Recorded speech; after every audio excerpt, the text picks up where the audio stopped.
नमस्कार. इयत्ता 7वी पॅट paper English. तर पहिला 1 ते 2 प्रश्न ओरलसाठी आहे.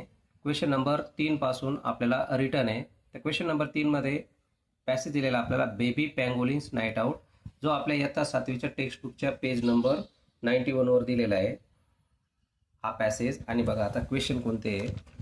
तर ए मध्ये write whether the given statements are true or false. हे स्टेटमेंट ट्रू की फॉल्स आहे. Pangolins are found in India. पहिलं pangolins are found in India, pangolins भारतात आढळतात, तर हे वाक्य फॉल्स आहे. The baby pangolin was lazy. आळशी बेबी पँगोलिन, तर हे वाक्य ट्रू आहे. Question number B, match the activities of mamma and baby pangolin. तर बघा ऍक्टिव्हिटीज मी जोड्या लावून दिलेल्या आहेत समोरासमोर, आणि जोड्यांचा क्रम आहे 3, 1, 4, 2. काय ते 3, 1, 4, 2.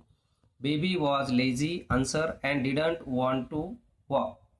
Second, baby reminded him, answer, he had to go out.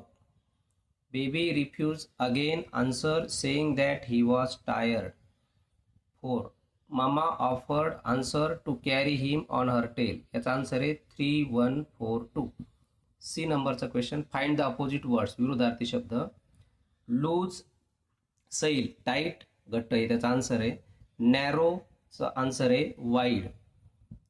त्यानंतर शॉर्टचा आन्सर आहे लॉंग, आणि पुलचा आन्सर आहे पुश.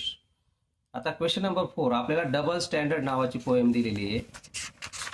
डबल स्टँडर्ड नावाची पोएम जी आहे आपल्याला पेज नंबर 88 वर. Double standard. तर बघा काय क्वेश्चन बघूया आपण डबल स्टँडर्डचे. पहिला क्वेश्चन आहे कंप्लीट द फॉलोइंग सेंटेन्सेस. त्यामध्ये when the child say no to something it is being. when the child say no to something it is being.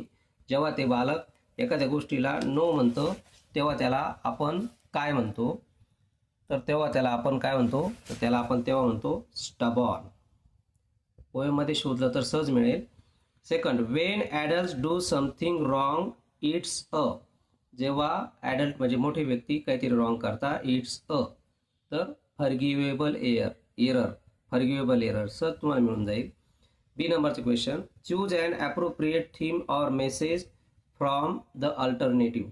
तर आपल्याला ए बी सी 3 पर्याय दिलेले आहे, आणि त्यामधून थीम म्हणजे त्या कवितेची मध्यवर्ती कल्पना विचारलेली आहे. त्याचा ऑप्शन नंबर बी आहे, तुम्हाला तिथे मिळेल. काय दिलेलं आहे तो B. The poem shows how the same behaviour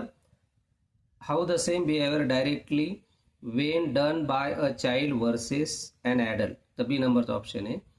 C नंबरचा क्वेश्चन आहे write two pair of rhyming word. तर यमक जुळणार आहे 2 जोड्या. तुम्ही कोणतेही लिहू शकता.